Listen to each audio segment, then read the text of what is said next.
शिवराज जी, केंद्रीय मंत्रिमंडल के मेरे सहयोगीगण, पंचायती राज मंत्रालय का नेतृत्व कर रहे भाई गिरिराज जी, विधायकगण, सांसदगण, अन्य सभी महानुभाव और बड़ी संख्या में यहां पधारे मेरे प्यारे भाइयों और बहनों,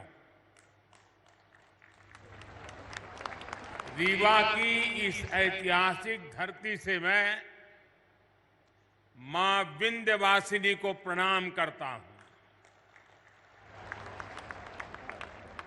ये धरती शूरवीरों की है, देश के लिए मर मिटने वालों की है।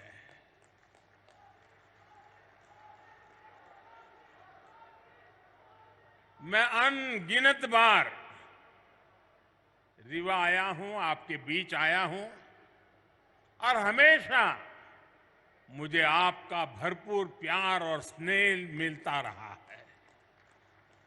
आज भी इतनी बड़ी संख्या में आप सभी लोग हमें आशीर्वाद देने आए हैं। मैं आप सभी का हृदय से आभार व्यक्त करता हूं। आप सभी को देश की 2.5 लाख से अधिक पंचायतों को राष्ट्रीय पंचायती राज दिवस की बहुत बहुत शुभकामनाएं। आज आपके साथ ही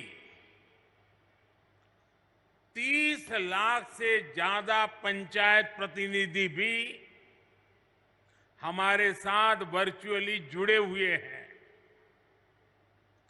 ये निश्चित रूप से भारत के लोकतंत्र की बहुत ही सशक्त तस्वीर है। हम सभी जनता के प्रतिनिधि हैं। हम सभी इस देश के लिए, इस लोकतंत्र के लिए समर्पित है। काम के दायरे भले ही अलग अलग हो, लेकिन लक्ष्य एक ही है, जन सेवा से राष्ट्र सेवा। मुझे खुशी है कि गांव गरीब का जीवन आसान बनाने के लिए जो भी योजनाएं केंद्र सरकार ने बनाई हैं, उन्हें हमारी पंचायतें पूरी निष्ठा से जमीन पर उतार रही है। भाई और बहनों, आज यहां ई ग्राम स्वराज और ई ग्राम पोर्टल को मिलाकर जो नई व्यवस्था लॉन्च की गई है, उससे आपका काम और आसान होने वाला है। पीएम स्वामित्व योजना के तहत भी देश के 35 लाख ग्रामीण परिवारों को प्रॉपर्टी कार्ड दिए गए हैं। आज मध्य प्रदेश के विकास से जुड़ी 17,000 करोड़ रुपए से अधिक की परियोजनाओं का शिलान्यास और लोकार्पण भी हुआ है। इसमें रेलवे के प्रोजेक्ट्स हैं, गरीबों को पक्के घर के प्रोजेक्ट्स हैं, पानी से जुड़ी परियोजनाएं हैं, गांव गरीब का जीवन आसान बनाने वाले, रोजगार का निर्माण करने वाले इन प्रोजेक्ट्स के लिए भी मैं आप सभी को बहुत बहुत बधाई देता हूं। साथियों, आजादी के इस अमृत काल में हम सभी देशवासियों ने विकसित भारत का सपना देखा है और उसे पूरा करने के लिए दिन रात मेहनत कर रहे हैं। भारत को विकसित बनाने के लिए भारत के गांवों की सामाजिक व्यवस्था को विकसित करना जरूरी है। भारत को विकसित बनाने के लिए भारत के गांवों की आर्थिक व्यवस्था को विकसित करना जरूरी है।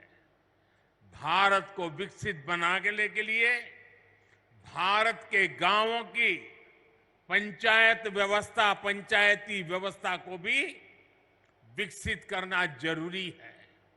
इसी सोच के साथ हमारी सरकार देश की पंचायती राज व्यवस्था को मजबूत करने के लिए लगातार काम कर रही है। पहले की सरकारों ने कैसे पंचायतों से भेदभाव किया और उनसे उल्टा कैसे हम उन्हें सशक्त कर रहे हैं, पंचायतों में सुविधा बढ़ा रहे हैं, ये आज गांव वाले भी देख रहे हैं, देश के लोग भी देख रहे हैं। 2014 के पहले पंचायतों के लिए वित्त आयोग का अनुदान 17,000 करोड़ रुपए से भी कम था। आंकड़ा याद रखोगे आप? आंकड़ा याद रखोगे? कुछ आप बताओगे तो मुझे पता चलेगा। याद रखोगे? 14 के पहले 17,000 करोड़ से कम। क्या इतनी कम राशि से इतना बड़ा देश, इतनी सारी पंचायतें कैसे अपना काम कर पाती? 2014 में हमारी सरकार आने के बाद पंचायतों को मिलने वाला ये अनुदान 70,000 से बढ़ाकर 2 लाख करोड़ रुपए से ज्यादा हो गया है। आप बताएंगे मैंने कितना बताया? पहले कितना था, अब कितना हुआ? चला जाए साहब। अब आप अंदाज लगा सकते हैं काम कैसे करते हैं। मैं आपको 2 और उदाहरण देता हूं। 2014 से पहले के 10 वर्षों में, मैं उन 10 साल की बात करता हूं, केंद्र सरकार की मदद से 6,000 के आसपास ही पंचायत भवन बनवाए गए थे। पूरे देश में करीब करीब 6,000 पंचायत घर बने थे। हमारी सरकार ने 8 साल के अंदर अंदर 30,000 से ज्यादा नए पंचायतों भवन का निर्माण करवा चुकी है। अब ये आंकड़ा भी बताएगा कि हम गांवों के लिए कितने समर्पित हैं। पहले की सरकार ने ग्राम पंचायतों तक ऑप्टिकल फाइबर पहुंचाने की योजना भी शुरू की थी, लेकिन उस योजना के तहत देश की 70 से भी कम, 100 भी नहीं, 70 से भी कम ग्राम पंचायतों को ऑप्टिकल फाइबर से जोड़ा गया था। वो भी शहर के बाहर जो नजदीक में पंचायत पड़ती थी वहां पर गए थे। ये हमारी सरकार है जो देश की 2 लाख से ज्यादा पंचायतों तक ऑप्टिकल फाइबर को ले गई है। फर्क साफ है दोस्तों। आजादी के बाद की सरकारों ने कैसे भारत की पंचायती राज व्यवस्था को ध्वस्त किया, मैं इसके विस्तार में नहीं जाना चाहता। जो व्यवस्था आजादी के भी सैकड़ों वर्ष, हजारों वर्षों पहले से थी, उसी पंचायती राज व्यवस्था पर आजादी के बाद भरोसा ही नहीं किया गया। पूज्य बापू कहते थे,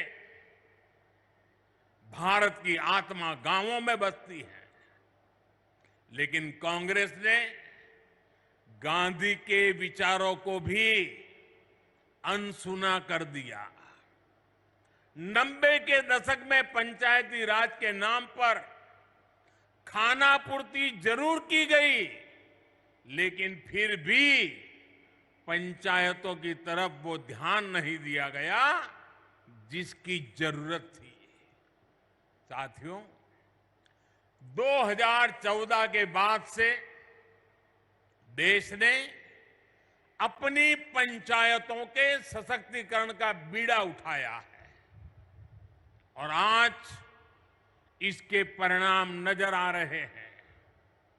आज भारत की पंचायतें गांवों के विकास की प्राणवायु बनकर उभर रही है। ग्राम पंचायतें गांव की आवश्यकता के अनुसार गांव का विकास करें, इसके लिए ग्राम पंचायत विकास योजना बनाकर काम किया जा रहा है। साथियों, हम पंचायतों की मदद से गांवों और शहरों के बीच की खाई को भी लगातार कम कर रहे हैं। डिजिटल क्रांति के इस दौर में अब पंचायतों को भी स्मार्ट बनाया जा रहा है। आज पंचायत स्तर पर योजनाएं बनाने से लेकर उन्हें लागू करने तक में टेक्नोलॉजी का भरपूर इस्तेमाल हो रहा है। जैसे आप लोग अमृत सरोवर पर इतना काम कर रहे हैं, इन अमृत सरोवरों के लिए जगह चुनने में, काम पूरा करने में हर स्तर पर टेक्नोलॉजी का खूब इस्तेमाल हुआ है। आज यहां ई Gram Swaraj GeM integrated portal का शुभारंभ भी किया गया है। इससे पंचायतों के माध्यम से होने वाली खरीद की प्रक्रिया सरल और पारदर्शी बनेगी।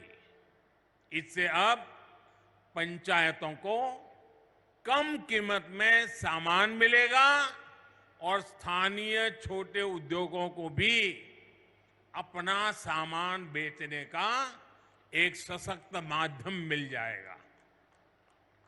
दिव्यांगों के लिए ट्राइसिकल हो या बच्चों की पढ़ाई से जुड़ी चीजें, पंचायतों के सब सामान इस पोर्टल पर आसानी से मिलेगा।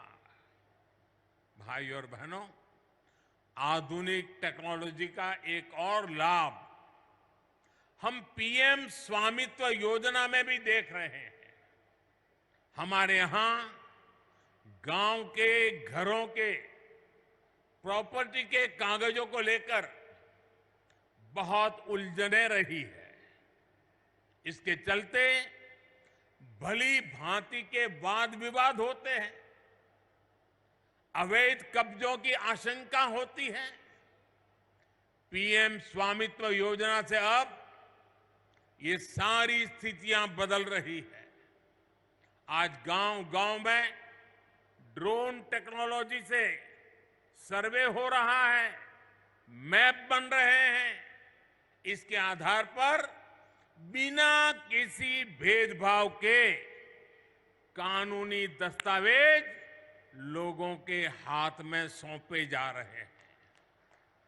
अभी तक देश भर में 75,000 गांवों में प्रॉपर्टी कार्ड देने का कार्य पूरा हो चुका है और मुझे खुशी है कि मध्य प्रदेश की सरकार इसमें बहुत बेहतरीन काम कर रही है। साथियों, मैं कई बार सोचता हूं कि छिंदवाड़ा के जिन लोगों पर आपने लंबे समय तक भरोसा किया, वो आपके विकास को लेकर, इस क्षेत्र के विकास को लेकर इतना उदासीन क्यों रहे? इसका जवाब कुछ राजनीतिक दलों की सोच में है। आजादी के बाद जिस दल ने सबसे ज्यादा समय तक सरकार चलाई, उसने ही हमारे गांवों का भरोसा तोड़ दिया। गांव में रहने वाले लोग, गांव के स्कूल, गांव की सड़कें, गांव की बिजली, गांव में भंडारण के स्थान, गांव की अर्थव्यवस्था कांग्रेस शासन के दौरान सबको सरकारी प्राथमिकताओं में सबसे निचले पायदान पर रखा गया। भाइयों और बहनों, देश की आधी से ज्यादा आबादी जिन गांवों में रहती है, उन गांवों के साथ इस तरह सौतेला व्यवहार करके देश आगे नहीं बढ़ सकता। इसलिए 2014 के बाद जब आपने हमें सेवा का अवसर दिया, तो हम गांव की अर्थव्यवस्था को, गांव में सुविधाओं को, गांव के लोगों के हितों को सर्वोच्च प्राथमिकता में ले आए हैं। उज्ज्वला योजना के तहत जो 10 करोड़ गैस कनेक्शन मिले, वो गांव के लोगों को ही तो मिले हैं। हमारी सरकार में गरीबों के जो देश भर में 4.25 करोड़ से भी अधिक घर बने हैं, उसमें से 3 करोड़ से अधिक घर गांव में ही तो बने हैं।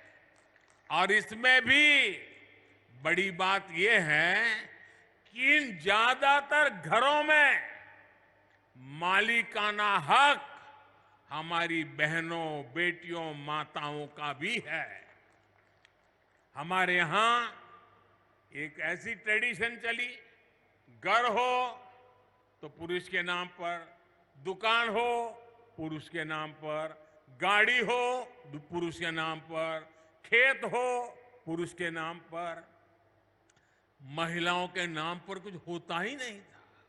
हमने ये रिवाज बदला है और मालिकाना हक हमारी माताएं, बहनें, बेटियां बने। साथियों, भाजपा की सरकार ने देश की करोड़ों महिलाओं को घर की मालकिन बनाया है। और आप जानते हैं, आज के समय में पीएम आवास का हर घर लाख रुपए से भी ज्यादा कीमत का होता है। यानी भाजपा ने देश में करोड़ों दीदी को लखपति दीदी बनाया है। मैं इन सभी लखपति दीदियों को प्रणाम करता हूं।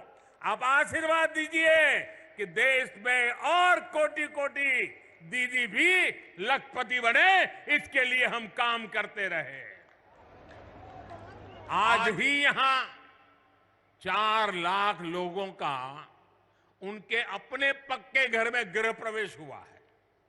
इसमें भी बहुत बड़ी संख्या में लखपति दीदी बन गई है।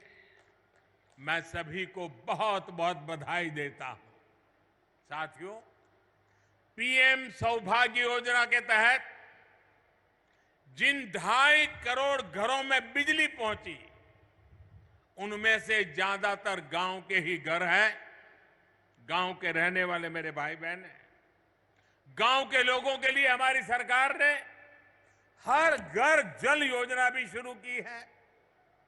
सिर्फ 3-4 साल में इस योजना की वजह से देश के 9 करोड़ से अधिक ग्रामीण परिवारों को घर में नल से जल मिलने लगा है।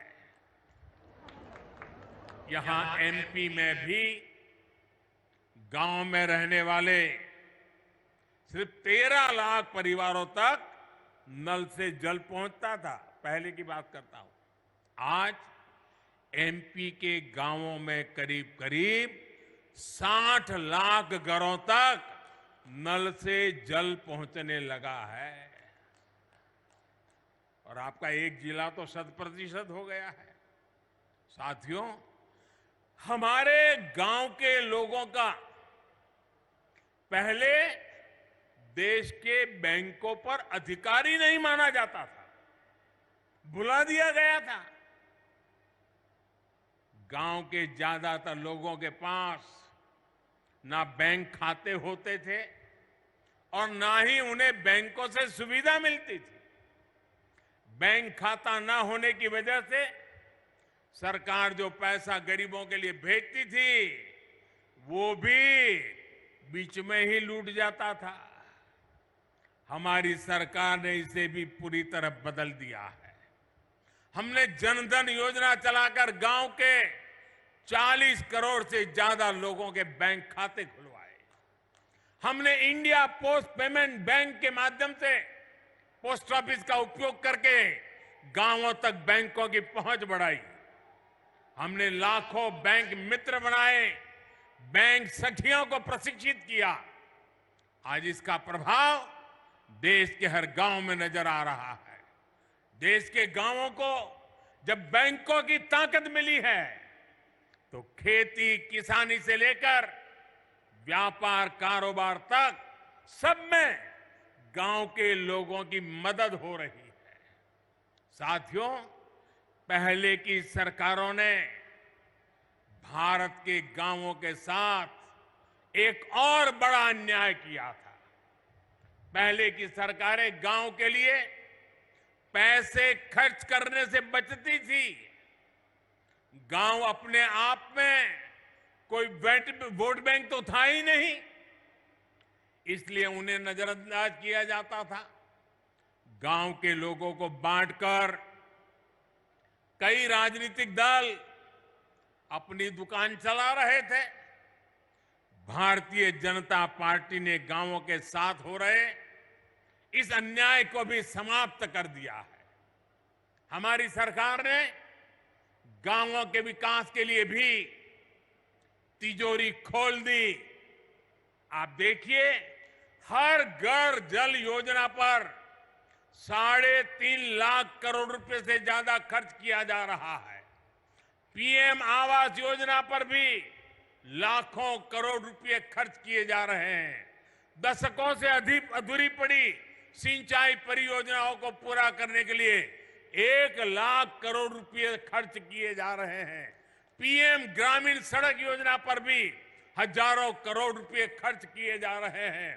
पीएम किसान सम्मान निधि के तहत भी सरकार ने करीब करीब 2.5 लाख करोड़ रुपए सीधे किसानों के बैंक खातों में भेजे हैं। यहां एमपी के लगभग 90 लाख किसानों को भी 18,500 करोड़ रुपए इस योजना के तहत मिले हैं। इस निधि से रीवा के किसानों को भी करीब करीब 500 करोड़ रुपया मिले हैं। हमारी सरकार ने जो एमएसपी बढ़ाई है उससे भी गांवों में हजारों करोड़ रुपए अतिरिक्त पहुंचे हैं। कोरोना के इस काल में पिछले 3 साल से हमारी सरकार गांव में रहने वाले गरीबों को मुफ्त राशन दे रही है। गरीब कल्याण की इस योजना पर भी 3 लाख करोड़ रुपए से अधिक खर्च किए जा रहे हैं। साथियों, जब गांव में विकास के इतने काम होते हैं, जब इतना सारा पैसा खर्च होता है, तो गांव में रोजगार के अवसर भी बनते हैं। गांव में रोजगार, स्वरोजगार को गति देने के लिए, गांव के लोगों को गांव में ही काम देने के लिए केंद्र सरकार मुद्रा योजना भी चला रही है। मुद्रा योजना के तहत लोगों को बीते वर्षों में 24 लाख करोड़ रुपए की मदद दी गई है। इससे गांवों में भी करोड़ों लोगों ने अपना रोजगार शुरू किया है। मुद्रा योजना की बहुत बड़ी लाभार्थी भी हमारी बहनें हैं, बेटियां हैं, माताएं हैं। हमारी सरकार की योजनाएं किस तरह गांव में महिला सशक्तिकरण कर रही है, गांव में महिलाओं को आर्थिक रूप से सशक्त कर रही है, उसकी चर्चा आज हर तरफ है। बीते 9 साल में 9 करोड़ महिलाएं सेल्फ हेल्प ग्रुप में शामिल हुई है। यहां मध्य प्रदेश में भी 50 लाख से ज्यादा महिलाएं स्वयं सहायता समूह से जुड़ी है। हमारी सरकार में हर स्वयं सहायता समूह को बिना बैंक गारंटी 20 लाख रुपए तक का ऋण दिया जा रहा है। कितने ही लघु उद्योगों की कमान अब महिलाएं ही संभाल रही है। यहां तो राज्य सरकार ने हर जिले में दीदी कैफे भी बनाया है।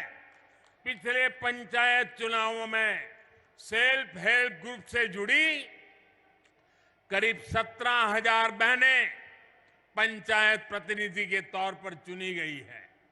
ये अपने आप में बड़े गर्व की बात है। मैं मध्य प्रदेश की नारी शक्ति को इसके लिए फिर एक बार बहुत बहुत बधाई देता हूं। साथियों, आज यहां आजादी के अमृत महोत्सव में समावेशी विकास का अभियान भी शुरू हुआ है।